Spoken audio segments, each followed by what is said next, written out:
ओम नमो भगवते वासुदेवाय। ओम नमो भगवते वासुदेवाय। ओम नमो भगवते वासुदेवाय। ओम नमो भगवते वासुदेवाय। ओम नमो भगवते वासुदेवाय। ओम नमो भगवते वासुदेवाय। नारायणं नमस्कृत्यं नारायणं नमस्कृत्यं नरं चैव नरोत्तमं नरं चैव नरोत्तमं देवीं सरस्वतीं व्यासं देवीं सरस्वती व्यासं ततो जयमुदीरयेत्। ततो जयोमुदीरयेत्। नष्टप्रायेषु भद्रेषु नष्टप्रायेषु भद्रेषु नित्यं भागवत सेवया नित्यं भागवत सेवाय। भगवते उत्तम श्लोके भगवतम् उत्तम श्लोके भक्तिरा भवति निष्ठकी। भक्ति भगवती निष्ठकी।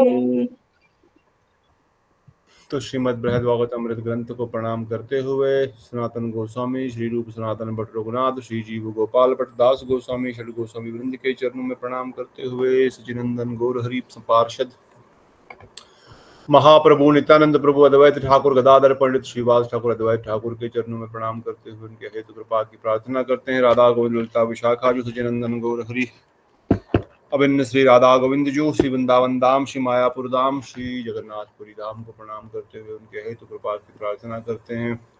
और एकत्रित भक्त वृंद समस्त मातृ वृंद गुरु भाई गुरु बहन बिटा दीदी प्रतिभा दीदी नीता दीदी समर्थ प्रभु जी नीतू दीदी श्याम सुंदर प्रभु पुष्पा दीदी शिवानी दीदी सुमन प्रभु दंडवत प्रणाम मुकेश प्रभु जी रेवती दीदी एंड हरे कृष्णा प्रभु जी। हरे कृष्णा प्रभु जी, हरे हरे कृष्णा कृष्णा प्रभु जी, दंडवत प्रणाम आपके चरणों में।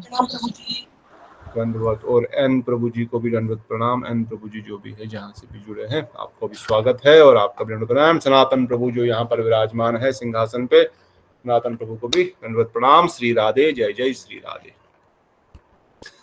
तो हम बृहद भागवत अमृत में द्वितीय खंड में प्रवेश कर चुके हैं। प्रथम खंड में हमने भगवान के भक्त की महिमा सुनी, सर्वोत्तम भक्त कौन है, सब पर भगवान की विशेष कृपा किस पर है, सबसे अधिक कृपा किस पर है। और द्वितीय खंड में हम लोग कौन सा धाम सर्वोत्तम धाम है और क्यों वो हरे कृष्णा सर्वोत्तम धाम है। हरे कृष्णा प्रभु जी। हाँ सुब्रमण्यम प्रभु हाँ यू आर एन सुनता हूँ। सुनता यू आर हाँ your name is N. Okay, I thought N is some other. N Subramani, very good. Thank you for joining Subramaniam Prabhuji. Very nice. Thank you sir, thank you Prabhu. Hari Bol, Hare Krishna. So we are hearing बृहद भागवत अमृत। हम लोग बृहद भागवत अमृत ग्रंथ सुन रहे हैं। The journey of गोप कुमार। तो हमने प्रारंभ किया किस प्रकार गोप कुमार ने अपना जीवन का वृत्तांत बताया, कैसे वो इस जगत से गोलोक वृंदावन धाम तक पहुंचे। वो अपनी कथा बता रहे हैं, अपनी जीवन की सच्ची कथा, अपने जीवन का सच्चा वृत्तांत जन शर्मा को बता रहे हैं, ताकि इस कथा को सुन करके वह भी अपने लक्ष्य को, अपने गोल को स्थापित कर सके, स्थिर कर सके। इसलिए बताए, मैं अपना जीवन वृत्तांत नहीं बताना चाहता, ऐसे तो मैं अपना ही गुणगान कर रहा हूं, परंतु इससे अच्छा एग्जाम्पल और अच्छा समझाने का तरीका दूसरा कोई नहीं हो सकता है। जब कोई व्यक्ति अपने जीवन की ही प्रैक्टिकल कथा बताएगा, कैसे वो इस धरती से लेकर के वैकुंठ जगत को पार करते हुए, गोइंग बियॉन्ड वैकुंठा, वो गोलोक वृंदावन धाम में प्रवेश किए। इसलिए उन्होंने अपना वृत्तांत बताते हुए पहले तो वो किस प्रकार से हरिद्वार गंगा प्रदेश पहुंचे, जहां पर उन्होंने साक्षात चतुर्भुज नारायण की सेवा की, वहां के राजा बने। उससे पहले बताया कैसे मुझे गोपाल मंत्र मिला, कैसे गोपाल मंत्र के प्रभाव से मेरे हृदय में इच्छा हुई कि मैं भगवान जगदीश्वर की खोज करूं, जो इस मंत्र के अधिष्ठाता है। इसलिए उन्होंने गोवर्धन छोड़ करके गंगा की ओर प्रवेश किए, और तब वहां जाकर के उन्होंने शालिग्राम सेवा सुनी कैसी होती है, और वहां से फिर उन्होंने गंगापुर का, उसी देश का, प्रदेश का राजा के बारे में सुना, और फिर उनको नारायण की सेवा पूजा करने का मौका मिला, जो हम ऑलरेडी जानते हैं, डिटेल में हम पहले सुन चुके हैं, फिर से डिटेल में नहीं जाएंगे। वहां से वो आगे बढ़े और जगन्नाथपुरी पहुंचे।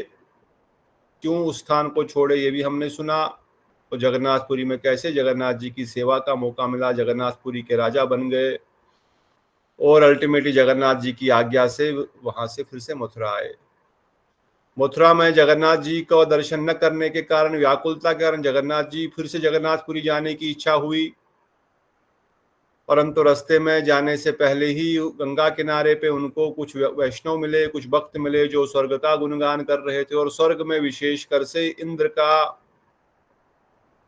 गुणगान कर रहे थे। क्यों? क्योंकि वो भगवान का साक्षात सेवा करते हैं उपेंद्र के रूप में, अपने छोटे भाई के रूप में। ये सुनकर उनका हृदय में इच्छा हुई कि मैं भी उन उपेंद्र की साक्षात दर्शन करूं, जो स्वयं भगवान है, जो वामन देव है। इसलिए काश मैं भी उनका दर्शन कर पाता, और अपने गोपाल मंत्र के प्रभाव से सर्वशक्तिशाली, समस्त इच्छा प्रदान करने वाले अपने मंत्र के प्रभाव से शीघ्र ही वहां पर विमान आया, और विमान से उनको सीधा स्वर्गलोक ले जाया गया, जहां उन्होंने देखा किस प्रकार से भगवान वामन देव का आरती पूजन सेवा हो रही है। बड़े आनंद से उन्होंने दर्शन किया, रोज दर्शन कर रहे हैं। उपेंद्र जी ने वो बड़ा प्यार दिया, उनको सर पे हाथ रखा, अब तुम आए हो, आनंद लो स्वर्ग का। और गोप कुमार स्वर्ग के किसी भोग में न लगते हुए नंदन कानन वन में शांत बैठ करके अपने गोपाल मंत्र का जप करते, और निरंतर जब रोज रोज यूं ही उनको उपेंद्र का दर्शन मिलता, उनका सेवा दर्शन करने का फल मिलता, और उनकी इच्छा हुई काश मैं भी उनको अपने हाथ से खिलाता, मैं भी उनकी सेवा कर पाता, परंतु कैसे करूंगा, मैं तो छोटा सा एक व्यक्ति हूं, और इंद्र तो राजा है, राजा ही करता है, बृहस्पति करते हैं। इतने में इंद्र ने किसी ऋषि की धर्मपत्नी के साथ अभद्र व्यवहार किया, उनका अपमान करता, उनके साथ अवैध संग हो गया। शर्म के कारण इंद्र वहां से चला गया। उपेंद्र ने कहा गोप कुमार को इंद्र बना दो। बृहस्पति ने गोप कुमार को इंद्र पदवी प्राप्त करी। अब उनकी इच्छा हो रही है मैं साक्षात इंद्र अपने छोटे भाई अर्थात वामन देव को, श्री कृष्ण का स्वरूप, नारायण का स्वरूप, उनको अपने हाथों से खिला रहे हैं, अर्चन कर रहे हैं, सेवा कर रहे हैं, चरण प्रक्षालन कर रहे हैं, चंदन आदि अर्पण करते हैं, बहुत सारी सेवाएं कर रहे हैं, आनंद ले रहे हैं, बहुत समय तक आनंद ले रहे हैं। पर हम जानते हैं वहां पर उपेंद्र हमेशा रहते नहीं हैं, वो अमरावती चले जाते हैं, जहां पर वो अमर लक्ष्मी देवी के साथ रहते हैं।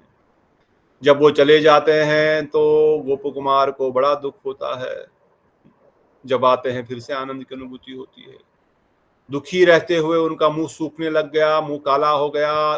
उपेंद्र बोले क्यों ऐसा है? बोले आप चले जाते हैं। उपेंद्र ने उनको और अधिक प्यार से रखा, और अधिक उनको अपनी सेवाएं प्रदान करने को मौका दिया, और अपने करीब रखा, और अधिक समय तक उपेंद्र वहीं पर रहे। पर फिर कुछ समय बाद 2-4 दिन, 10 दिन, 15 दिन, 20 दिन के बाद फिर से वापस वो अपने चले गए, और फिर से दुखी हो रहे हैं। परंतु जो ही वो उपेंद्र आते हैं, उनको प्रेम करते हैं, अच्छे से बातचीत होती है तो उनको अच्छा लगता है। इतने में हमने देखा एक दिन वहां पर जो है महर लोक से कुछ ऋषि मुनि आए, जिनमें भृगु ऋषि सर्वश्रेष्ठ है, उनके हेड है, और ये सब लोग देवतागण उनका पूजन कर रहे हैं, अर्चन कर रहे हैं। गोप कुमार देख रहा है भाई ये सब लोग कौन है, और ये देवतागण इनका पूजन कर रहे थे। मुझे लगा देवता ही समस्त धरती के राजा है, हम लोग सब धरती वाले इनका पूजन करते हैं, तो ये तो किसी और की पूजा कर रहे हैं। यही नहीं, इवन स्वयं भगवान वामन देव भी उन महर्षि भृगु और बाकी ऋषियों का पूजन कर रहे हैं, अर्चन कर रहे हैं, सेवा कर रहे हैं। ये देख करके वो विस्मित हो गए, मैं क्या करूं, है तो इंद्र पर जानता नहीं। बोलते मैं तो नवीन था, मैं तो नया आया था, नया आने के कारण मैं नहीं जानता था ये लोग कौन है और यहाँ पर ये क्या कर रहे हैं। परंतु मैं चुप रहा, और थोड़ी देर में बृहस्पति जी ने मुझे कहा कि तुम भी इनका पूजन करो। और वो भी समझ गए, क्योंकि नया आदमी आया है, इसको पता नहीं है, तो ठीक है, नहीं तो वैष्णव अपराध हो जाता, तो भक्ति नष्ट हो जाती। पर नया है, इनोसेंट है, इग्नोरेंट है, इसलिए इनोसेंट इग्नोरेंट व्यक्ति को भगवान वैष्णव माफ कर देते हैं, परंतु जानबूझ के पाप करने वाले को अपराध। उधर कौन आया था यार जिसकी ये पूजा सारी करे? वही तो बता रहा हूं मैं, आप नहीं सुन रहे। मैंने वही कौन? भृगु ऋषि बोला ना मैंने, भृगु ऋषि। अच्छा, ऋषि ऋषि। भृगु ऋषि और उनके साथ महरलोक के और भी ऋषि। अच्छा ठीक। भृगु ऋषि आए हैं। भृगु ऋषि को सब जानते हैं कि नहीं? You know Bhrigu Rishi? या यू नो भृगु ऋषि?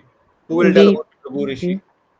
बताइए। प्रभु जी, भृगु ऋषि ने ही परीक्षा ली थी कि कौन महान देवता है, और हर एक देवता मतलब ब्रह्मा जी, शिव जी और विष्णु जी के पास गए।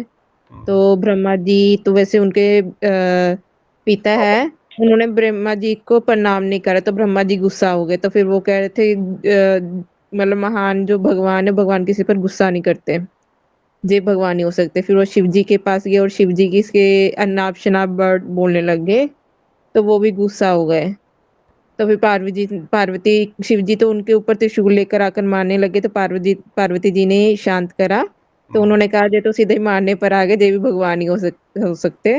तो सीधा विष्णु जी के पास चले गए। विष्णु जी उस टाइम आराम कर रहे थे और लक्ष्मी जी उनके पाँव दबा रहे थे। उन्होंने जाकर सीधा ही वृक्ष विष्णु जी के छाती पर पैर से प्रहार कर दिया।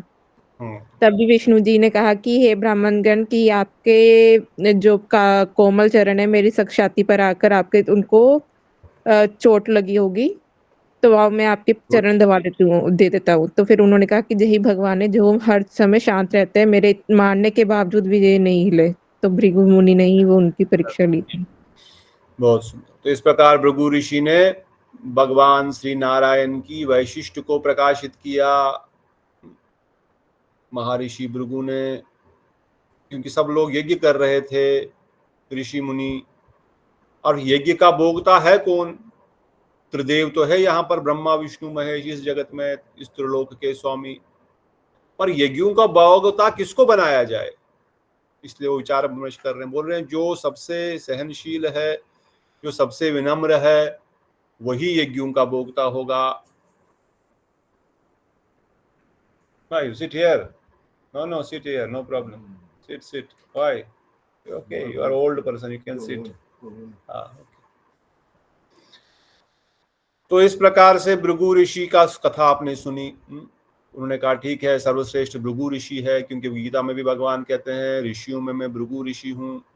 भागवतम में भी कहा गया है भृगु ऋषि समेत सर्वश्रेष्ठ ऋषि। ये सभी ऋषियों के अर्थात सभी प्रजापतियों के हेड है तो ब्रह्मा जी के पुत्र, तो भी प्रजापति ब्रह्मा जी के पुत्र है। ब्रह्मा जी के कई सारे पुत्र है, उन्हीं के कारण से हमारा गोत्र आया हुआ है। जैसे अंगिरी ऋषि, अत्रि ऋषि, वरिष्ठा ऋषि, भरद्वाज ऋषि, ब्रह्म ऋषि, दक्ष, मारीच, प्रपंच भारी, संवत्सर, शिशुमारा, स्वयंभू, तत्वस्था, वशिष्ठा, विश्वकर्मा, विश्वामित्र,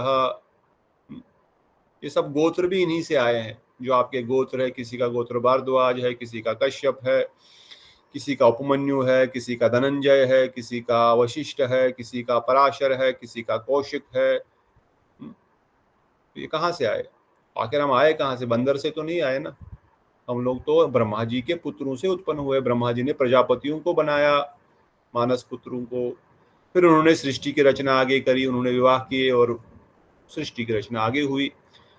किसी को कश्यप ऋषि के पुत्र परिवार से हैं तो वो कश्यप ऋषि उनका गोत्र बन गया। कोई भारद्वाज ऋषि के परिवार से है, उनकी अल्टीमेटली उनका गोत्र, उनका घर तो वहां पर है। अल्टीमेटली उनका स्थान या उनका फोर फादर तो वही है ना। इसलिए हमारे फोर फादर्स का हमको पता है। और अगर आप जगन्नाथ मंदिर जाएंगे, अगर आपके कोई पूर्वज कहीं गए होंगे तो वहां पर उन्होंने एक पोथी भी लिखी हुई है। अगर आप बताएंगे उनको मेरा ये नाम है, ये कास्ट है, इस जगह पर रहता हूँ कश्मीर में, तो आपका पूरा पिताजी, दादाजी, परदादाजी सब बताएंगे, जिन्होंने जितना बताया होगा। जैसे मैं गया था, मेरा लिखा था, मैंने जितना मुझे याद था अपने दादा परदादा तक उतना मैंने बता दिया। उससे पहले कोई गया नहीं था, तो इसलिए उनके पास रिकॉर्ड नहीं था हमारे परिवार का, दुष्ट परिवार का। पर कोई जाएगा जिसका परिवार में कोई कोल में कोई गया होगा, फिर बताएंगे अच्छा कोल कहाँ रहते हैं जी, पंडिता लोग कहाँ रहते हैं जी, अच्छा इस गांव में, इस स्थान पर, इनके पूर्वज, उनके दादा, उनके परदादा, maintain it is written maintain. But ठीक है, पर ओरिजिनली हम सब लोग प्रजापतियों से आए हैं। हमारे गोत्र भी इसीलिए प्रजापतियों के गोत्र के ऊपर ही होते हैं। तो यही प्रजापति में भारद्वाज ऋषि जो है सर्वश्रेष्ठ है, सीनियर है इनके। सॉरी, भारद्वाज, हाँ भारद्वाज ही बोल रहा था ना, भारद्वाज ऋषि, भारद्वाज नहीं, कौन सा बोल रहा था मैं? भृगु ऋषि। तो भृगु ऋषि ने भगवान के वैशिष्ट को स्थापित किया। यज्ञ का भोक्ता कौन होगा, चलो मैं टेस्ट करके आता हूँ। पहले अपने पिताजी के पास गए, पिताजी ने तो प्रणाम नहीं किया, बैठ गए सीधे आसन पर। बोला बदतमीज बेटा, बदतमीज बच्चा, बाप को प्रणाम नहीं करना चाहिए। प्रणाम तो नहीं किया, कम से कम नीचे तो बैठ, बगल में बैठता है, सेम आसन पर, सेम सिंहासन, सेम स्थान पर, थोड़ा नीचे तो बैठ, इतनी अकल नहीं तुमको। बोला तुम तो गुस्सा हो गए भाई, कोई बात नहीं, समझ गया मैं, प्रणाम प्रणाम पिताश्री, में जा रहा हूँ। सेम शंकर भगवान, भगवान विष्णु को, ए विष्णु बाहरा, विष्णु बाहरा। विष्णु तो बेचारे आंख बंद करके ध्यान में रहते हैं, कौन कहाँ पर है, कौन भक्त कहाँ पर भजन कर रहा है, किसका कल्याण मुझे करना है, तो ध्यान में रहता है। अरे हाँ, बेंगलोर में उस स्थान पर ये भजन कर रहा है, इसका कल्याण करना है, इसको मौका और देना, आगे बढ़ाना है। दिल्ली में ये व्यक्ति भजन कर रहा है, पंजाब में ये कर रहा है, अमेरिका में ये कर रहा है, जम्मू में ये, उनको ध्यान यही करना है, कौन भजन कहाँ कर रहा है, किसको मुझे मौका देना है आगे बढ़ने के लिए। वो ध्यान में से ध्यान नहीं लगा, सुनाई नहीं पाए, सुनाई नहीं दिया क्या बोल रहे, कौन बुला रहा है। सुनाई तो दिया, पर नारायण है, वो भी लीला करते हैं। ए तुम किधर हो, बात नहीं सुनाई देती है, क्या आ गए, लात मारी सीधा तेरी, तो सुनाई नहीं देता। ओहो, मेरे छाती पे तो शालिग्राम पत्थर है, दर्द हुआ होगा। और लक्ष्मी जी नाराज हो गई, मैं जिस स्थान पर बैठती हूँ वहां पर उन्होंने लात मारी। लक्ष्मी जी चली गई, नाराज हो गई। But anyway, story is different. तो इस प्रकार से भरद्वाज ऋषि ने भगवान की महिमा का गुणगान बढ़ाया और कहा सभी ऋषियों को, सभी यज्ञों के भोक्ता श्री नारायण होंगे। तभी गीता में भगवान भोगते हैं, भोक्ता नाम यज्ञ तपसाम सर्वलोको महेश्वराम। मैं ही समस्त यज्ञों का भोक्ता हूँ, मैं ही समस्त ऋषियों का ऋषि। वैसे तो ओरिजिनल है ही वो, बाकी तो उनसे उत्पन्न हुए ही है, but not because he is the original supreme personality, also because उनका स्वभाव, उनका नेचर, उनके गुण उसको स्थापित करते हैं उस चीज को। They are establishing, he is establishing that really he is the supreme personality by his nature, by his activities। किसी को पोस्ट दिया जाए बड़ा, पर अगर उसका उसके लायक नहीं होगा तो वो उसको संभाल नहीं पाएगा। परंतु जिसके गुण होंगे उसके पास अगर पोस्ट नहीं भी होगा, अपने गुणों से, अपने काम से वो ऐसा बनेगा कि ऑटोमेटिक उसको उस पोस्ट से, बिना पोस्ट के ही वो ऑटोमेटिक उसका भागीदार, हकदार बन जाएगा। So that is how Narayan का स्वभाव। और नारायण ऐसे एक्टिंग नहीं कर रहे हैं, सच में उनको लगा कि भृगु ऋषि को दर्द हुआ होगा पैर में, मेरा छाती बड़ा कठोर है, उनके पैर धो रहे हैं, उनको मालिश कर रहे हैं। भृगु ऋषि बोल रहे हैं वाह। तो यही भृगु ऋषि वहां पर आए और इनकी सब पूजा कर रहे हैं। अब इनका पूजा कर रहे हैं तो अभी हमने सुना बृहस्पति ने कहा तुम भी करो, तो उन्होंने भी पूजा किया। वो भी समझ गए भाई बच्चा है, नया आया है यहाँ पर, नया इंद्र है, कोई बात नहीं। उनको आशीर्वाद दिया और वहां से चले गए। तो अब ये पूछ रहे हैं देवताओं से कि ये कौन था, ये कौन लोग आए थे, क्यों आए थे, कहाँ से आए थे। और देवता लोग कुछ बता रहे हैं?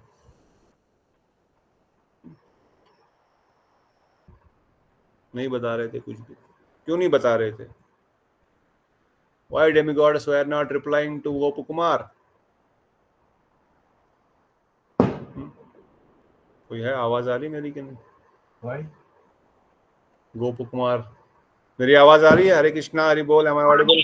जी आ रही है। Okay, very good. क्योंकि गोप कुमार ये जो देवता गण हैं ये ईर्ष्यालु होते हैं। They're very jealous. Demigods are very jealous. When Bhrigu Rishi and other come, everyone is offering pranam. Brihaspati is offering pranam, puja. And Gopakumar asking why they are doing puja. Why are you doing puja? They're not telling anything. Because they thinking, oh, if we tell they are bigger than us, then we become small. हमसे बड़े हैं ये तो हम छोटे हो जाएंगे, इसलिए कुछ बोले नहीं देवतागण। कैसे बोलेंगे हमसे विशेष है, हमसे विशाल है, we are much bigger post. उनका तो इंसल्ट हो जाएगी। ऐसा उनका स्वभाव है। जिसका ईर्ष्यालु स्वभाव है वो आगे नहीं बढ़ सकता, ऐसा शास्त्र वर्णन किया। गोसाई पाद आगे तरीका में लिखते हैं। इसलिए देवतागण वहां से फिर से मृत्यु लोक में आके पटके दिए जाते हैं। They don't go further, most of them fall down because they are very jealous, they are very ईर्ष्यालु। मगर Devguru Brihaspati is guru of everyone, is guru of Indra also. तो उन्होंने उनको उत्तर दिया, बोले ये महरलोक के निवासी है, ये लोग महरलोक में रहते हैं और महरलोक में जो सुख की अनुभूति है वो स्वर्ग लोक से कई 100 गुना अधिक है। जो इंद्र पद की अनुभूति आप कर रहे हो,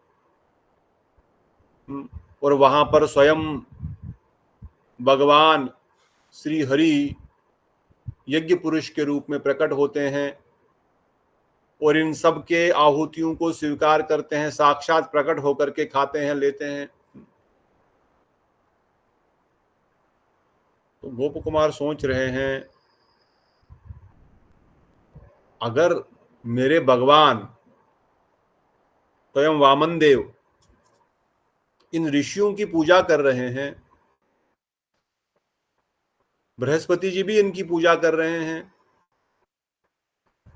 तो जिनकी ये पूजा कर रहे हैं और वो लोग जिसकी पूजा कर रहे हैं वो कितने बड़े होंगे, कितने महान होंगे, कितने ऐश्वर्यपूर्ण होंगे। गोप कुमार के मन में इच्छा नहीं आ रही कि वहां पर स्वर्ग से 100 गुना अधिक सुख है। मेरे हृदय में तो यही इच्छा है कि जहां अधिक सुख है वहां चला जाता।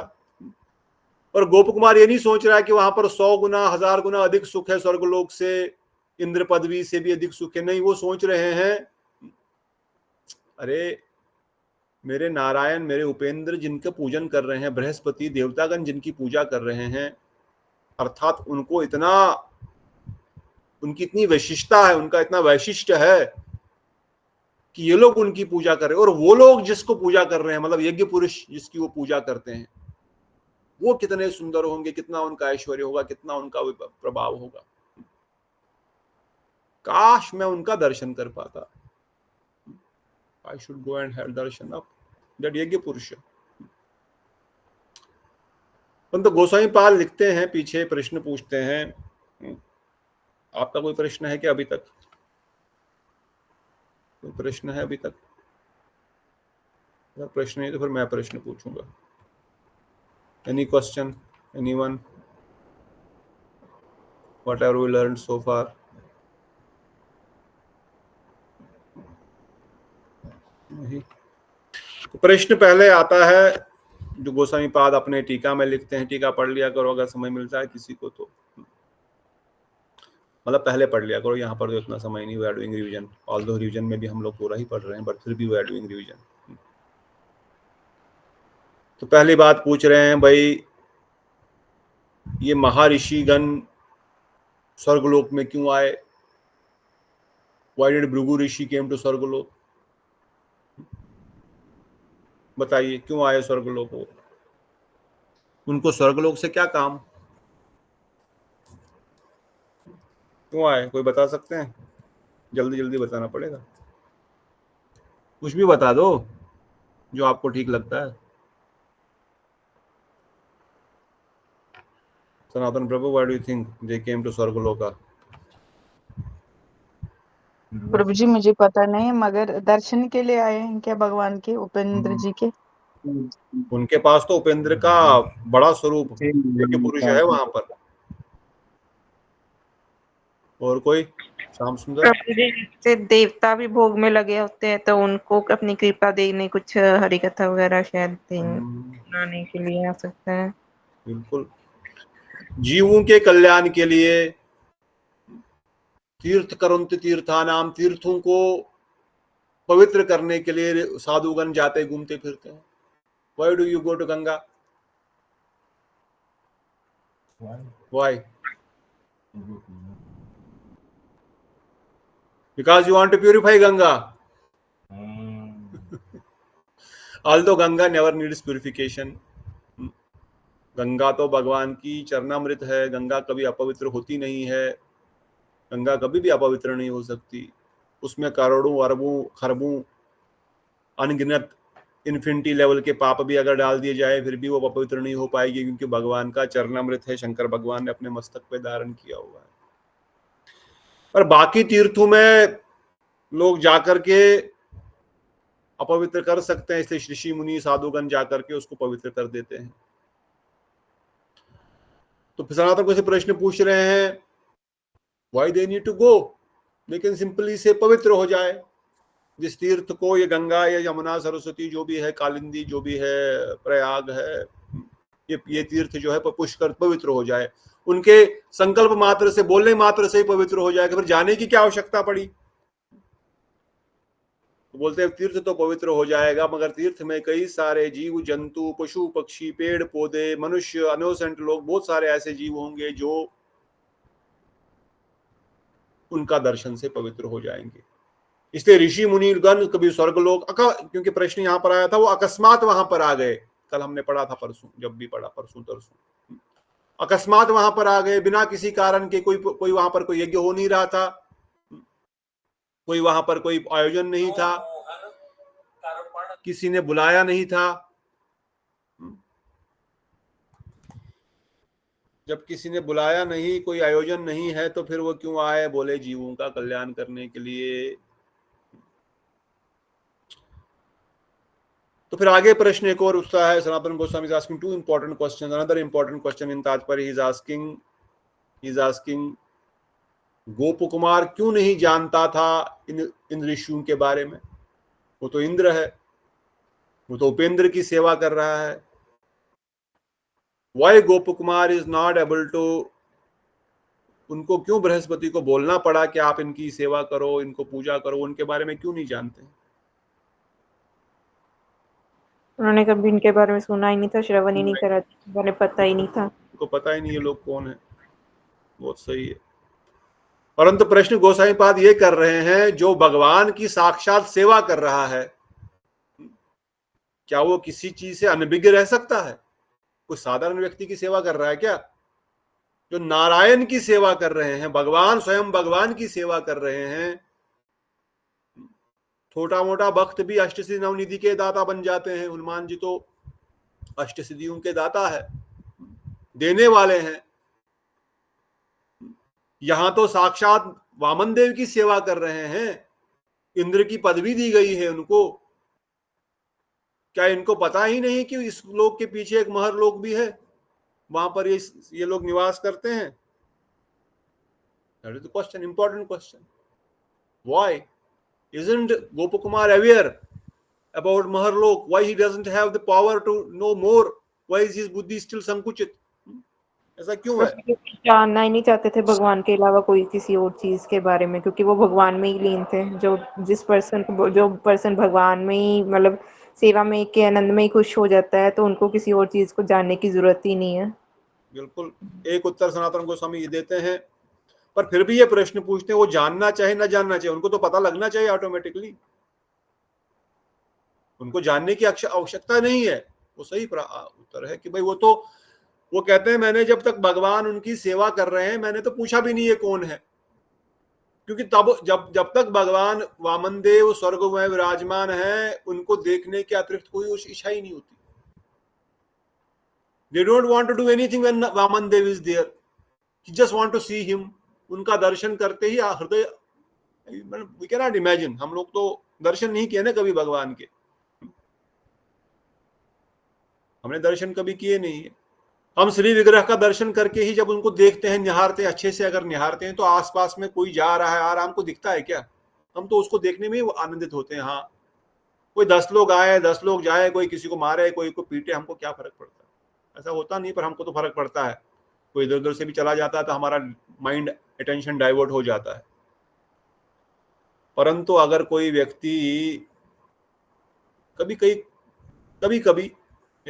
आपने भी अनुभव किया होगा, श्री विग्रह का दर्शन कर रहे हैं, जगन्नाथ जी को देख रहे हैं, दूर से देख रहे हैं, हजारों लोग सामने खड़े हैं, हमको नहीं फर्क पड़ता कौन है, किसने क्या लगाया है, क्या पहना है, क्या ड्रेस पहना है, कैसा है, क्या, हम तो बस जगन्नाथ जी को देख रहे हैं। अगर आपने अनुभव किया होगा, मैं जगन्नाथ जी का दर्शन क्योंकि दूर से होता है ना, कभी हम पद्मनाभ स्वामी का दर्शन करने के लिए गए थे, तो कौन आया, कहाँ खड़ा है, कौन सी लाइन में है, लंबा है, छोटा है, पतला है, सुंदर है, कैसा, कुछ नहीं। हम तो पद्मनाभ स्वामी को देखना चाहते हैं, हम तो उनका दर्शन करने के लिए गए हैं मंदिर में, उन्हीं को देखना चाहते हैं। पद्मनाभ स्वामी नहीं, रंगनाथ स्वामी, सॉरी, हम रंगनाथ स्वामी देखने गए थे, या जगन्नाथ जी को भी कुछ भी नहीं दिखता आगे पीछे क्या चल रहा है। ये तो साक्षात विग्रह है। और तो जब भगवान साक्षात हमारे सामने खड़े होंगे, साक्षात हमारे सामने खड़े होंगे, तो कुछ और देखने की इच्छा कैसे हो सकती है आंखों को, बताइए।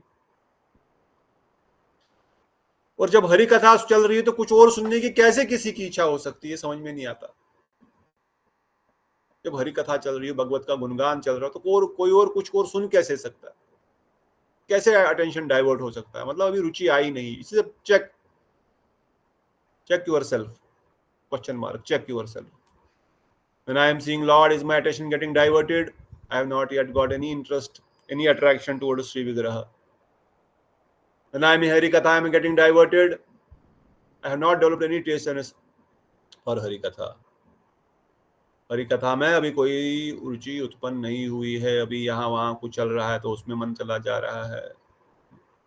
पर गोप कुमार बोल रहे हैं कि उनका मन कहीं यहाँ वहां नहीं गया। जब वो देख रहे हैं, जब तक उपेंद्र थे तब तक वो बस उपेंद्र का दर्शन कर रहे हैं, बस उनको ही देखना है, बस देखना है, बस देखने से ही वो आनंद में है, बस कुछ और करने की आवश्यकता ही नहीं है। पर जो ही उपेंद्र चले गए, फिर मन में प्रश्न आए, रहे ये कौन थे? और फिर ये उत्तर आया कि हाँ, उनको तो कुछ और जानने की आवश्यकता ही नहीं है, वो तो बस भगवान को ही जानते हैं, उपेंद्र ही सर्वे सर्वा है। परंतु प्रश्न ये भी आया, क्या भगवान की सेवा करके भी कोई अनभिज्ञ रह सकता है इस ज्ञान से? ऐसे क्या ऑटोमेटिकली पता लगना चाहिए भगवान की साक्षात सेवा कर रहे हैं? भाई कोई साधारण व्यक्ति की सेवा कर रहे हैं क्या? तत्वता तो एक ही है, उपेंद्र है, वामन है, नरहा है, नरसिंह है। तो गोस्वामी पाद इसमें बड़ा सुंदर और बड़ा इंपॉर्टेंट उत्तर देते हैं, जो हम सबके लिए शिक्षाप्रद है, हमको इससे शिक्षा लेनी है। तो गोप कुमार कहते हैं ये गुरुदेव की कृपा से हो रहा है। इसमें क्या गुरुदेव की कृपा है? कहते हैं गुरुदेव की कृपा यह है, अगर आपको सभी सिद्धियां मिल जाएंगी तो हो सकता भक्ति से भटक जाओगे। अगर मैं त्रिकालज्ञ बन जाऊं, अभी आपको कोई बोलते ना हम तो इतने समय से भक्ति कर रहे हैं, हमको तो कुछ सिद्धि विधि मिली नहीं,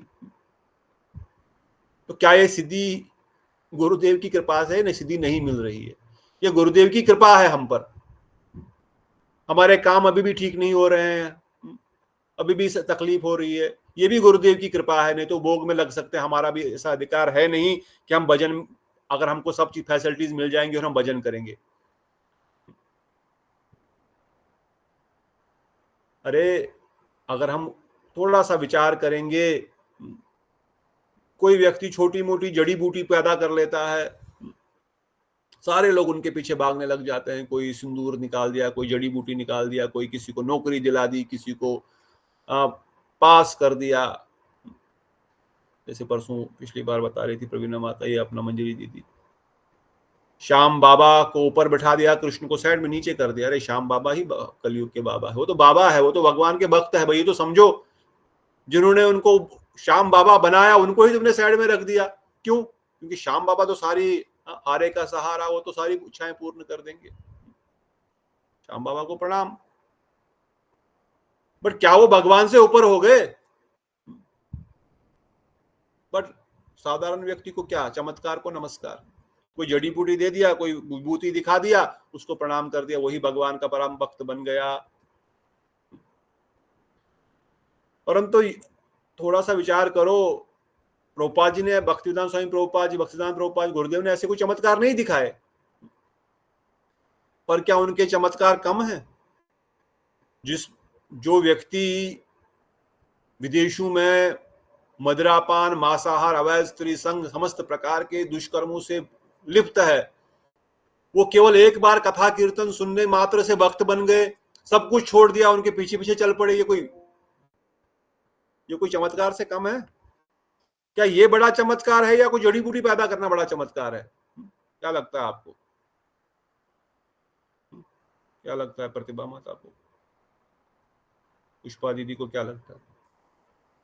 एक जड़ी बूटी पैदा करना, एक भस्म पैदा करना बड़ा चमत्कार है, या किसी व्यक्ति को जो कि मांसाहार, मदिरापान, अवैध संग, ड्रग्स, हर प्रकार की बुराइयों से लिप्त है, उसको दर्शन मात्र से पवित्र करके, चोटी गंजा करके भक्त बना देना, ये चमत्कार है? प्रभु जी दर्शन मात्र से हमेशा के लिए चेंज कर देना, वो चमत्कार है। तो आप लोग बोल रहे हैं क्योंकि आप हरे कृष्णा वाले हैं इसलिए बोल रहे हैं ये सब। दूसरा कोई मानेगा क्या? दूसरा भी मानेगा प्रभु जी, वो हमेशा के लिए चेंज हो रहा है और कोई एक चीज कर रहा है। प्रभु जी हम भी बड़े एग्जाम्पल ही है, हम भी तो सारी तृप्ति पर ही लगे थे, हमें भी तो उन्होंने मतलब उनकी कृपा से ही मिला, हम भी थोड़ा सा। पर लोग तो बोलेंगे चमत्कार तो नित्यानंद करता है, नित्यानंद बाबा करता है, साईं बाबा, क्या शिरडी कौन सा बाबा, सत्य साईं करते हैं, और कौन से करते हैं? गुरुजी, क्या नाम है गुरुजी का? गुरुजी का नाम क्या है दिल्ली में जो फेमस है आजकल? प्रभु जी गुरुजी कहते हैं, शुक्राना गुरुजी हैं। शुक्राना जी, शुक्राना। I'm not saying any, I'm saying what really is चमत्कार, try to understand। गुरुजी बोलते मुझे अभी कश्मीरी भी बहुत शुक्राना के पीछे लगे हैं प्रभु जी। यही तो होगा, यही तो चाहिए लोगों को। पर प्रभु जी उनके जो है चेले, उन्होंने प्याज लहसुन वगैरह छोला मारा थोड़ा करते हैं, सब कुछ थोड़ा करते हैं। वो अपना शराब वगैरह तो क्या करना, प्याज लहसुन छोड़ के 16 माला करना? नहीं छोड़ा है माता, नहीं छोड़ा है, खा लेते हैं। वो तो कहते हैं वो शिव हैं, वो शिव के अवतार हैं। अवतार नहीं कहते, वो ही शिव है। वो छोड़ेंगे क्यों, वो करेंगे क्यों? उनको तो चाहिए पुत्र को अच्छी बीबी मिले, पति को प्रमोशन मिले, शरीर ठीक रहे, बंगला मिल जाए, एक और गाड़ी चाहिए, और मिल रहा होगा। प्रभु जी मैक्सिमम आप घरों में देखोगे गुरुजी का फोटो है सबके घर में। हम प्रोग्राम भी करने जाते हैं तो एक जगह हमको भी दिखते हैं। तो गुरुजी को प्रणाम।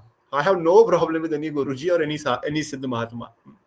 प्रभु जी उनका चमत्कार शरीर के लेवल पे है, और प्रभुपाद का और दूसरे हमारे आचार्यों का मतलब आत्मा के लेवल पे है। तो क्यों प्रश्न कुछ भस्म सा निकाल रहे, जैसे सत्साई निकालते थे प्रभु जी। ठीक है, अच्छी बात है। परंतु गोप कुमार क्या बोल रहा है अभी यहाँ पर, समझो बात को ना। What is Gopa Kumar saying? He is saying because of Gurudev's mercy I am not getting these things. Even I am not even knowing what is in Maharloka. Otherwise सब पता लग जाएगा, त्रिकाल दृष्टि बन जाएंगे मैं भी। तो अगर हमारे जीवन में ये सब चीजें नहीं हो रही है तो समझो गुरुदेव और वैष्णव की कृपा है। कभी ये नहीं सोचना कि भाई हमारे पे कृपा नहीं है इसलिए हमारे साथ ये चीज नहीं हो रही है। ये कृपा है, गुरुदेव ने हमारे को ऐसी कोई सिद्धियां विद्या नहीं दी। मुझे याद है एक बार मैं कॉलेज में, हम जब थे फाइनल ईयर में 1993 में, हमने 1992 के एंड में ही जुड़े थे, पर 93 से मार्च 1993 से जप करना प्रारंभ किया था। 16 माला, 4 नियम पालन और क्या था चौथा नियम? मंगलारती, 4 नियम, 16 माला जप, ये 3 विशेष। और प्रभुपाद जी ने एक जगह लिखा था, 2-3 जगह लिखा, एक जगह नहीं, 12 साल करने से समस्त सिद्धियां प्राप्त हो जाएंगी। 12 साल 2005 वाज में फाइनल ईयर इन इंजीनियरिंग। अभी सिद्धियां कहाँ है? 12 साल तो हो गए, सिद्धि क्यों नहीं मिल रही है? एक बार मैं ऐसे बोल के बैठ रहा था, आज मैं भोग लगाऊंगा तो किसी ने आना चाहिए, मैं टेस्ट कर रहा हूँ और एक केले वाला आ गया उसी टाइम। बोला केला वाला तो घूमता रहता है, इसका आने से क्या फायदा? कोई प्रसाद के लिए आना चाहिए, क्योंकि भोग लगाया ना भगवान। इतने में सूरत से 2 डिवोटीज आ गए, बुक डिस्ट्रीब्यूट कर रहे थे कहीं से, तो हमारे उस क्या था, हमारा क्या बेस बोलते थे उसको हम, या हमारा रूम जो था जहाँ पे रहते थे। हाँ ठीक है, अभी तो कुछ लग रहा है, हाँ कुछ रिजल्ट आ रहा है। इधर ऐसे जा रहे थे, महाराज जी का व्यासपीठ था, मुझे आज तो प्रोग्राम करना, सब लोग तो गए हैं, छुट्टियों थी, क्योंकि अप्रैल में एग्जाम होकर के मई में लोग चले जाते थे। मई में महाराज का व्यास पूजा होता था। आज भव्य प्रोग्राम करना है, कोई सिद्धि क्या है, क्यों नहीं है, प्रोग्राम होना चाहिए। मन में ऐसी इच्छा हुई, पता नहीं कहाँ से लड़के लोग आ गए सामान लेकर के, केले, बनाना, आम, शाम, और हमने बहुत सुंदर प्रोग्राम किया। उसके बाद मैंने कहा नहीं भगवान, मुझे कुछ नहीं चाहिए। सिद्धियां नहीं मिल रही थी, बट समहाउ और अदर द इंडिकेशन कि भाई भगवान जो है भक्तों को कुछ भी प्रदान कर सकते हैं। और कई बार ऐसे इसलिए कई लोग पूछते हैं ना, भाई आपने कई यहाँ पर हम मठ में आते हैं, कुछ भक्त लोग आसपास के, तो इंट्रोड्यूस करते रहे, देखो प्रभु जी ने, I know him from long time, he rejected foreign offer, he didn't go to, he was a guild position, उनको ये मिल रहा था, वो मिल रहा था। मैं कुछ नहीं छोड़ा, मैंने असली वस्तु को, जिससे मुझे अधिक आनंद मिल रहा है और अधिक सुख मिल रहा है, मैं लालची हूं, मैंने उसको पकड़ा। मैंने किसी फॉरेन कंट्री के ऑफर को या फॉरेन मनी को या चीजों को नहीं छोड़ा, खाली इतना किया कि जिससे मेरा अधिक लाभ है। I am more opportunistic than those who don't understand what opportunity is. और फिर भी मन में लगता है, ये क्यों हो रहा है जीवन में, ऐसा क्यों हो रहा है, ये क्यों विपदा आ रही है, ये प्रॉब्लम क्यों हो रही है, ये धर्म पत्नी से झगड़ा क्यों हो रहा है, या मेरा प्रमोशन क्यों नहीं हुआ इतने साल, सबको इतना पैसा, सैलरी बढ़ गया है, हम तो इतना भजन भी करते हैं। ऐसा इच्छा नहीं होती, पर the mind sometimes asking this question, may ask this question sometime to you also. तो गोप कुमार इसलिए उत्तर दे रहे हैं, बता रहे हैं, ये गुरुदेव की कृपा है। अगर आप इस चक्कर में फंस जाओगे तो भजन में आगे नहीं बढ़ पाओगे।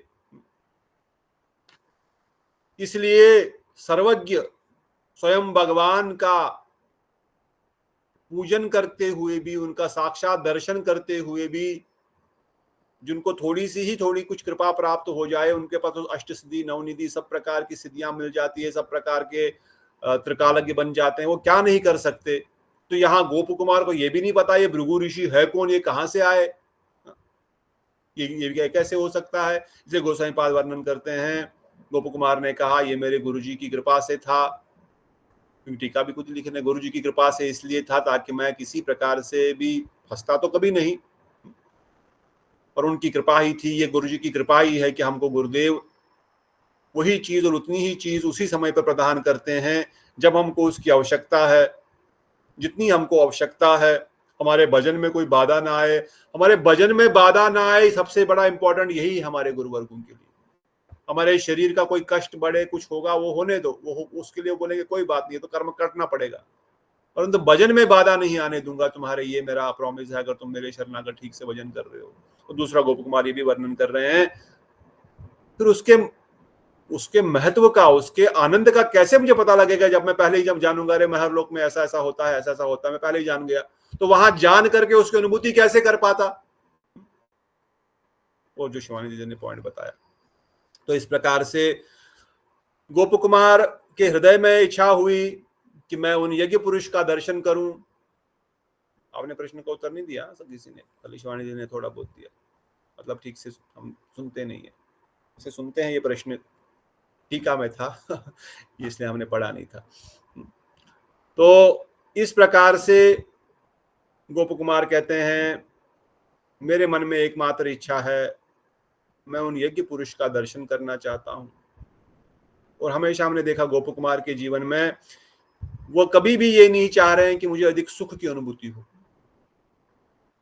वो स्वर्ग से इसलिए महरलोक नहीं जाना चाहते क्योंकि वहां पर कई हजार गुना अधिक सुख है, ऑलरेडी वी डिस्कस्ड। केवल उस यज्ञ पुरुष महान श्री हरि का दर्शन हो जिनके सेवकों को स्वर्गवासी और स्वयं वामन देव भी पूजा करते। और वामन देव क्यों पूजा कर रहे हैं? वो तो भगवान है भाई। अभी भी प्रश्न पूछा गोसाई जी ने, ये प्रश्न में भूल गया। अब वामन देव क्यों? Why Vaman Dev is doing offering pranam and doing puja to Bhrigu Rishi? Why? What is the reason? या बताइए।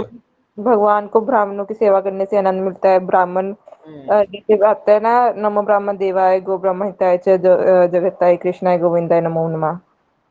भगवान अपने एग्जाम्पल से दिखाते हैं कि ब्राह्मण और गाय श्रेष्ठ है, उनकी पूजा करने से ही भक्तों को भक्ति मिलती है, तो इसलिए करते हैं। तो भगवान अपने भक्तों का गुणगान, उनका यश, ब्राह्मणों का गुणगान, उनका यश बढ़ा रहे हैं। और भृगु ऋषि ऑलरेडी हमने सुना वो नारायण का गुणगान बढ़ा रहे हैं और यहाँ पर नारायण उनका गुणगान कर रहे हैं। सो डोंट थिंक तत्व सिद्धांत से ये यज्ञ पुरुष और उपेंद्र अलग अलग है, वो बड़ा है ये छोटा है, नहीं। खाली वो अपनी कलाओं को, अपने ऐश्वर्य को, अपने प्रेम को उस भक्त के अधिकार के अनुसार विस्तार कर रहे हैं, अदरवाइज तत्वता दोनों एक ही है। तो उन ब्राह्मणों को गुणगान करने के लिए, अपने भक्तों का गुणगान करने के लिए उन स्वयं उपेंद्र भी उनकी पूजा कर रहे हैं। तो जब इंद्र ने, अर्थात गोप कुमार रूपी इंद्र ने ये सब कथा सुनी महरलोक के बारे में कि किस प्रकार वहां के निवासी निरंतर निवास करते, इवन जब ये भू भुवर स्वहा, भूलोक, भुवरलोक और स्वर्गलोक प्रलय हो जाएगा, तब भी ये महरलोक के निवासियों का कुछ नहीं होता, ये मरते नहीं है। भू भुवर स्वर्ग, फ्रॉम दिस लोक टू भुवरलोक टू स्वर्गलोक, at the end of Brahma's one day, everyone will die.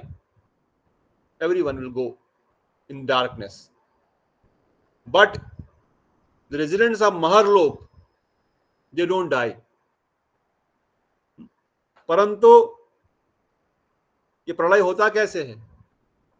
प्रलय कैसे होता है? आंशिक प्रलय, नित्य प्रलय, आंशिक प्रलय, महाप्रलय, ये सुना होगा ना। नित्य प्रलय मतलब रोज प्रलय हो रहा है, रोज हमारी एक एक सांस खत्म हो रही है, रोज एक दिन खत्म हो रहा है, ये रोज प्रलय हो रहा है। एक सेकंड गया अब दोबारा नहीं आएगा, ये रोज प्रलय हो रहा है संसार का। धीरे धीरे धीरे ये संसार खत्म होने वाला है, एक एक दिन क्लोज आ रहा है प्रलय के। ये नित्य प्रलय है। आंशिक प्रलय, one day of Brahma, Brahma ji का दिन खत्म हो गया, रात्रि आ गई। What will happen in the night of Brahma? What will happen at the night of Brahma to this world?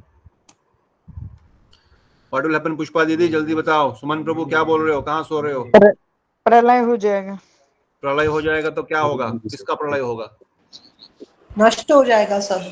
प्रभु जी स्वर्गलोक और कब नष्ट हो जाएगा? मतलब का ब्रह्मलोक, भुवरलोक, महरलोक, तपलोक, पतालोक, क्या नष्ट होने वाला है? प्रभु जी स्वर्गलोक तक आंशिक प्रलय में सब नष्ट हो जाता है। और जब क्या क्या स्वर्गलोक तक तो कुछ भी हो सकता है ना, मुझे नहीं पता ना क्या है स्वर्गलोक तक। स्वर्गलोक में क्या क्या, ये जो स्वर्गलोक तक नहीं, स्वर्गलोक तक मतलब स्वर्गलोक तक कौन कौन सा लोक है भाई? ओके, ये जो धरती के नीचे है ना, अतल, भूतल, वितल, सतल, ये सब जो 6 प्लैनेट है, वो 3 धरती एंड प्लस स्वर्गलोक, ये सारे में प्रलय आ जाएगा। ये सारे समाप्त हो जाएंगे। कैसे आएगा प्रलय, ये भी बता दो। How does प्रलय? जब ब्रह्मा जी का एक दिन पूरा होगा। कैसे पूछ रहा हूँ, अब तो हो गया। जब ये कर्णोदक्षाई विष्णु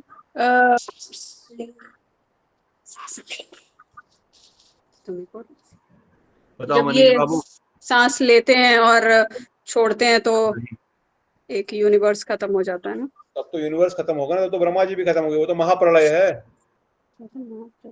फिर आंशिक प्रलय होता है ना प्रभु जी, तो ये आंशिक प्रलय है। कैसे होता है आंशिक प्रलय? ये शंकर भगवान द्वारा।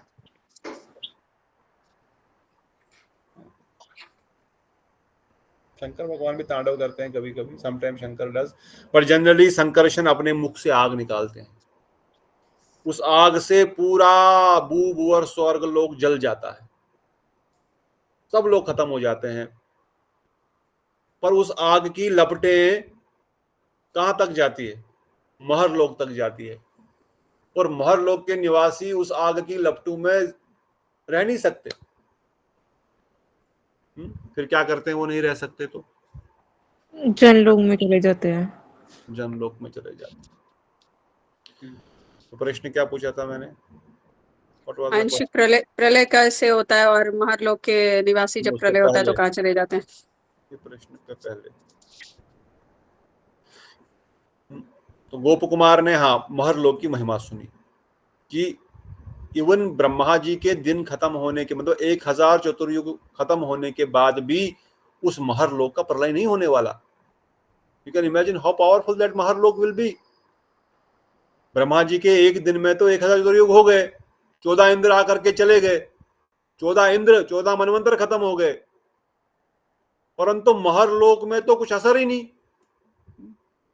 महरलोक के निवासी तो निरंतर रह रहे हैं, ब्रह्मा जी के पूरे आयु तक वो रह रहे हैं।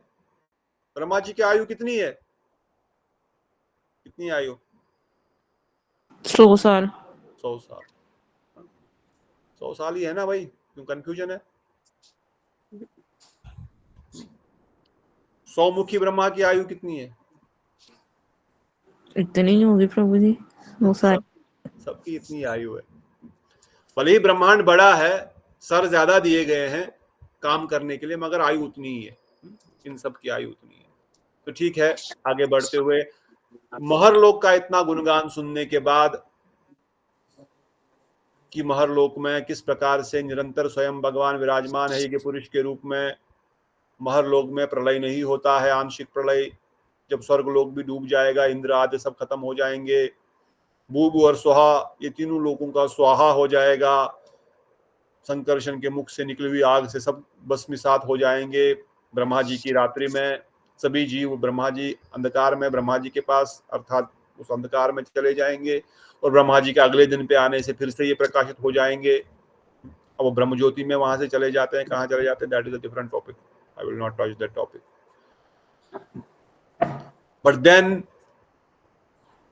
इतना गुणगान सुनते ही अगले हम 5 मिनट तक पढ़ेंगे 5 श्लोक।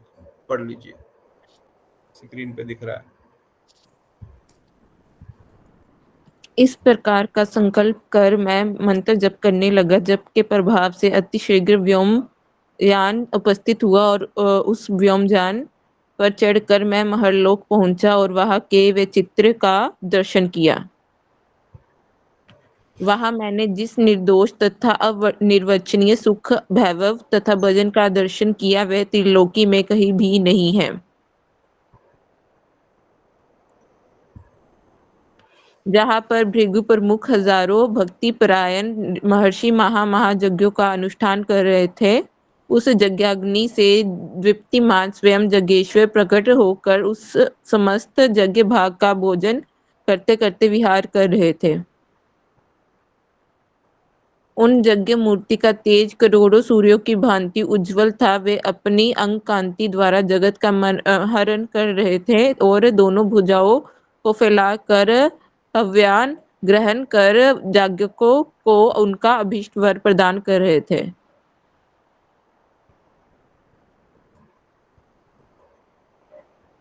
उन यज्ञेश्वर का अत्यंत आश्चर्यजनक प्रभाव देखकर मैं अत्यधिक संभ्रम ग्रस्त हो गया और हर्षपूर्वक उनको प्रणाम करने लगा।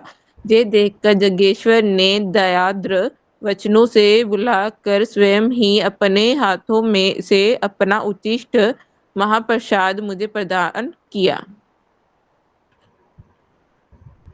उनकी अत्यधिक करुणा द्वारा मुझे अपूर्व आनंद प्राप्त हुआ, जिससे मेरा जगदीश दर्शन आदि असीम वांछित फल सिद्ध हो गया। वहां दयालु महर्षियों के साथ इधर उधर भ्रमण करते हुए मैंने देखा कि प्रत्येक ग्रह में जगदीश्वर उसी प्रकार से पूजित हो रहे हैं। इस प्रकार उनकी अत्यधिक करुणा प्राप्त कर मैं अपने आप को समस्त प्रकार से कृतार्थ मानने लगा। वहाँ परम आनंद पूर्वक रहते समय एक दिन महर्षियों ने मुझसे कहा, हे गोप वैश्य पुत्र, हम तुम्हें ब्राह्मण तत्व प्रदान करते हैं, शीघ्र स्वीकार करो। इस लोक के प्रभाव से ब्राह्मण तत्व तब स्वयं ही उपस्थित हो जाता है। तुम भी हमारे समान एक महर्षि होकर उन जगेश्वर श्री जगदीश का सर्वदा दर्शन और पूजन करो, जिनका दर्शन करने के लिए तुम्हारी बहुत दिनों से अभिलाषा थी। इस बात को सुनकर गोप कुमार मन ही मन विचार कर बोले, हे ब्राह्मण, वैश्य देह प्राप्त कर मैं परम सुखी हूँ, क्योंकि इस देह के द्वारा ही प्रभु की ओर उनके भक्तों विप्रों की सेवा कर अधिक सुख पाया जा सकता है। यदि महर्षियों के मतानुसार ब्राह्मण तब अंगीकार करता हूँ, तब सदगुरु द्वारा उपदिष्ट मंत्र जप में अवश्य ही शिथिलता उपस्थित होगी और इस प्रकार से शीघ्र फलप्रद मंत्र जप में शैथिल्य प्रकाश करना भी उचित नहीं है। विशेषतः इन महर्षियों की निष्ठा केवल यज्ञ में है, अन्य किसी भी कर्तव्य में रुचि नहीं है। इसलिए मैंने ब्राह्मण होना स्वीकार नहीं किया और महर्षियों के अनुनय विनय कर उनके आग्रह से मुक्त हुआ। मैं भी मुझे पहले की भांति आदर जतन करने लगे तथा मैं भी उनकी भांति महासुख पूर्वक वहां पर वास करने लगा। उस महरलोक में स्वर्ग की भांति शोक या शंका आदि का दोष भी नहीं है। वहां श्री जगेश्वर की प्रीति के लिए केवल यज्ञोत्सव होता है तथा वहां अन्य किसी प्रकार का विषय भोग नहीं है। किंतु यज्ञ समाप्त होते ही वे श्री जगेश्वर अंतर्हित हो जाते थे और तभी मेरे हृदय में दुख का संचार होता था। पुनः यज्ञ अनुष्ठान करने पर वे प्रकट हो आते तथा उस समय मेरा दुख भी दूरीभूत हो जाता। 1000 चतुर्युग के या ब्रह्मा के एक दिन के अंत में प्रलय के समय त्रिलोक दग्ध हो जाता और उसके ताप से महरलोक भी तप्त हो जाता। उस समय महर्षिगण जनलोक में चले जाते थे। उस जनलोक में रात्रि काल जैसा हो जाने पर यज्ञ अनुष्ठान नहीं होते। यज्ञ के अभाव में श्री जगेश्वर का दर्शन प्राप्त नहीं होता। उनके दर्शनों से जो ताप होता वह ताप प्रलयकालीन ताप से भी अधिक होता। श्री भगवान के उस विरह ताप को दूर करने के लिए मेरी इच्छा होती कि मैं श्री पुरुषोत्तम क्षेत्र में जाकर अक्षय वट की छाया में सदा श्री जगन्नाथ का दर्शन करूं। महरलोक में रहने पर भी जब मैं पहले की भांति निर्जन में अपना मंत्र जप करता, तब श्री ब्रज भूमि के दर्शन की इच्छा से शोकातुर हो जाता।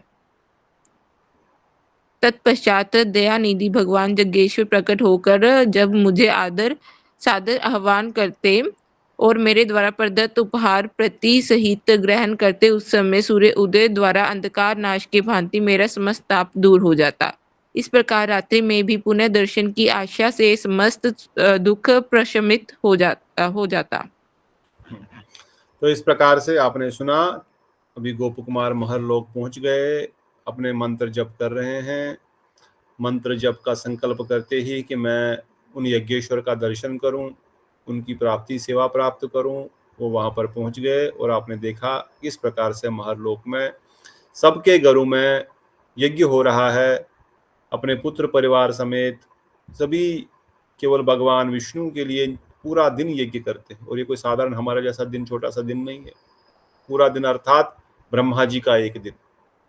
ब्रह्मा जी के ज्यादा 1000 चतुर्युग तक यज्ञ चल रहा है। और यज्ञ चल रहा है, वो रोज प्रसाद अर्पण कर रहे हैं, वो भी खा रहे हैं, फिर प्रसाद फिर यज्ञ करते हैं, फिर से वो पाते हैं। तो वहाँ ऋषिगण भी प्रसाद पा रहे हैं और भगवान भी भोग ले रहे हैं। इस प्रकार से वहां पर निरंतर आनंद की अनुभूति की, जहाँ साक्षात भगवान विराजमान है और साक्षात उनका दर्शन हो रहा है, महाप्रसाद मिल रहा है, उससे बड़ी आनंद की अनुभूति क्या हो सकती है। तो ऑलरेडी हमने सुना स्वर्ग से कई हजार गुना वहां पर आनंद की अनुभूति है। और तब उन ऋषियों ने कहा आप भी ब्राह्मण बन जाओ, आप भी अपनी एक यहाँ पर कुटिया बना लो।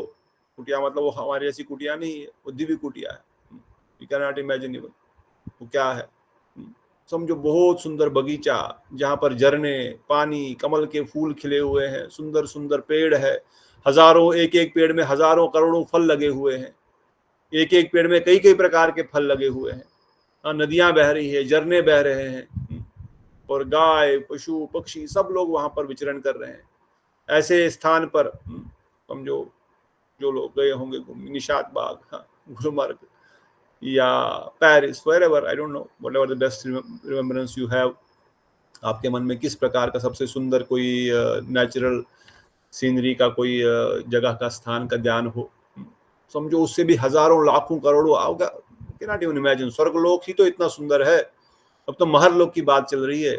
इस धरती को तो ऐसे इमेजिनेशन भी नहीं की जा सकती, मगर फिर भी इमेजिन कर लो कि सबसे सुंदर वस्तु स्थान आपने देखा होगा, बगीचा, गार्डन या कोई स्थान देखा होगा, उससे भी हजारों करोड़ों गुना स्वर्ग का नंदन कानन वन है, उससे भी हजारों गुना सुंदर ये ब्रह्मलोक है, जहां पर किसी प्रकार का कोई शोक नहीं है, कोई भय नहीं है, कोई भय नहीं। वहां पर कोई देवता, कोई राक्षस आएगा और यहाँ पर लड़ाई करेगा, किसी के प्रति कोई द्वेष नहीं है कि भाई ये मेरी अप्सरा है तो इसको कोई दूसरा ना ले जाए, भोग की प्रवृत्ति नहीं है कि मुझे भोग करना है। वहां पर केवल एकमात्र भगवान नारायण को यज्ञ करो, उनका महाप्रसाद ग्रहण करो, पुत्र परिवार के साथ सब प्रजापति सब शादीशुदा लोग हैं।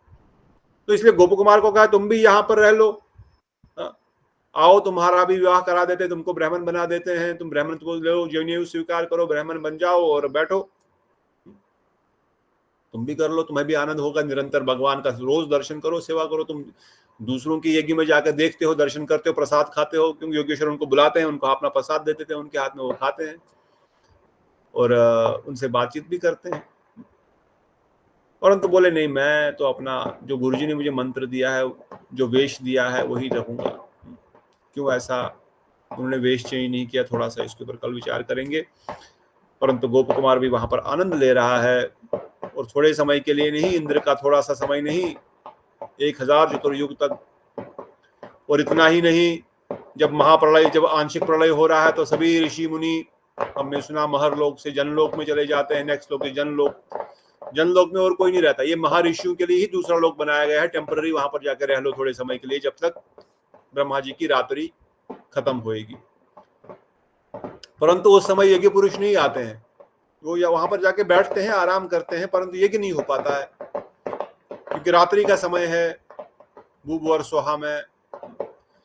इसलिए गोप कुमार को दुख की अनुभूति होती है थोड़ी, कि आज तो दर्शन ही नहीं हुआ, सुबह से तो दर्शन ही नहीं हो पाया, प्रसाद ही नहीं मिल पाया। परंतु जो ही फिर से दिन हो जाता है, फिर से यज्ञ पुरुष आ जाते हैं, उनकी सेवा ग्रहण करते हैं, उनको अपने पास बिठाते हैं, और उनको बीच बीच में लगता है काश जगन्नाथ जी का दर्शन कर लेता, जगन्नाथ जी कितने सुंदर है। वृंदावन गोवर्धन की तलहटी में चला जाता, यमुना महारानी का दर्शन कर लेता। कभी कभार हृदय में उसकी याद बार बार आती रहती है। परंतु जो ही यज्ञ पुरुष का दर्शन हो जाता है, फिर से आनंद में डूब जाते हैं, फिर से एक बहुत समय, it's not a small time, one day, 1000 चतुर्युग के समान निरंतर वो आनंद कर रहे हैं। है तो एक ही दिन ब्रह्मा जी का, पर इस धरती में इतने सारा समय बीत गया, इतना सारा समय चला गया। पर वृंदावन वैसा ही है, वृंदावन का प्रलय नहीं होता। जगन्नाथपुरी वैसी, जगन्नाथपुरी में प्रलय नहीं होता। मायापुर वैसा ही, वहां प्रलय नहीं होता। तो इस प्रकार गोप कुमार निरंतर दिन में आनंद अनुभूति कर रहे हैं, रात में होते ही यज्ञ पुरुष न दिखने के कारण दुखी हो जाते हैं, परंतु फिर से उनका दर्शन करके फिर से आनंद की अनुभूति करते हैं। इस प्रकार से कई सारे दिन मतलब ब्रह्मा जी के कई सारे दिन बीत गए।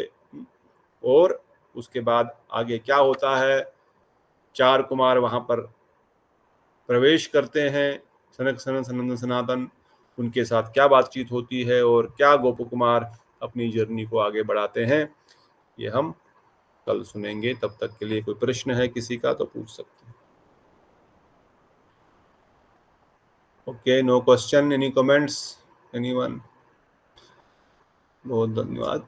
अगर कोई कमेंट नहीं है, बहुत सुंदर आपने प्रश्नों का उत्तर दिया, थोड़ा सहयोग दिया, माधवी दीदी ने, शिवानी दीदी ने, पुष्पा दीदी ने, चंद्रकांता दीदी ने, मंजरी दीदी ने, और किसने प्रभु जवाब जी दिया? यहाँ पर तो सिर्फ दर्शन ही हो रहा है, क्योंकि सेवा तो हो ही नहीं रही है, तो उसको संतुष्टि थोड़ा तो सेवा मिलेगी हो नहीं। रही है, क्योंकि खाली वो यज्ञ में स्वाहा कर रहे हैं, यज्ञ पुरुष उसको स्वीकार कर रहे हैं, वो खा रहे हैं, थोड़ा सा उनको भी दे रहे, लो तुम भी खाओ।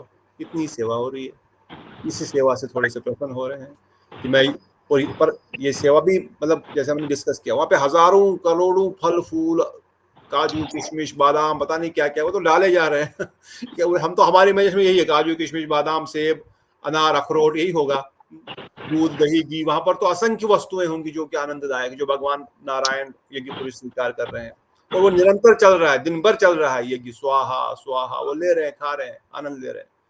ये सब प्रभु जी गोपाल मंत्र से ही उसको ये सब पूरा हो रहा है, ये जो चल रहा है कार्यक्रम, ये पूरा गोपाल मंत्र ही करता है। गोपाल मंत्र से सब हो रहा है, इसलिए आप भी अपने गोपाल मंत्र में दृढ़ श्रद्धा रखो, गोपाल मंत्र को बढ़ाओ।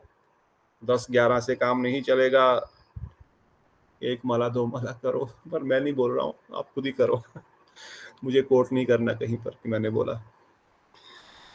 तो ठीक है, बहुत बहुत धन्यवाद, आपके प्रश्न का उत्तर मिला। प्रभु जी गोप कुमार इसी युग में गए थे, यानी कल युग में ही, या था तो कलयुग में, मगर ब्रह्मा जी के पास ही वो एक दिन रहा, तब तो यहाँ तो 1000 युग जो तो खत्म हो गए, 1000 से बड़े खत्म हो गए यहाँ पर, तो कितने युग आके कितने सारे इंद्र चले गए उतने में। यानी उन्होंने स्टार्ट जर्नी कल युग में ही की थी, यहाँ से जैसे ऊपर गए। करेक्ट, तो वो कलयुग ही था, जैसे हम वो लोग खुद भी इंद्र बने। हाँ, वो खुद भी इंद्र बने। इंद्र बने, आप भी इंद्र बने होंगे, आपको याद नहीं है? हे भगवान, मैं पापी कहाँ से बनूं? अरे आपको क्या मालूम, भक्ति बननी ऐसी, भक्ति ऐसी नहीं पापी मिलती है, भक्ति पापी प्राप्त हूँ हुई मैं। है कई सारे इंद्र पद प्राप्त, ब्रह्म पद प्राप्त करने के बाद भी भक्ति करना बहुत विशेष है। नहीं चाहिए इंद्र हम प्रभु। रहे नहीं रहे, परंतु अगर इच्छा रहेगी तो रह बन जाएंगे, नहीं रही तो इसलिए नहीं। कुमार की जर्नी से शिक्षा लें कि हमको कोई इंद्र पद नहीं चाहिए।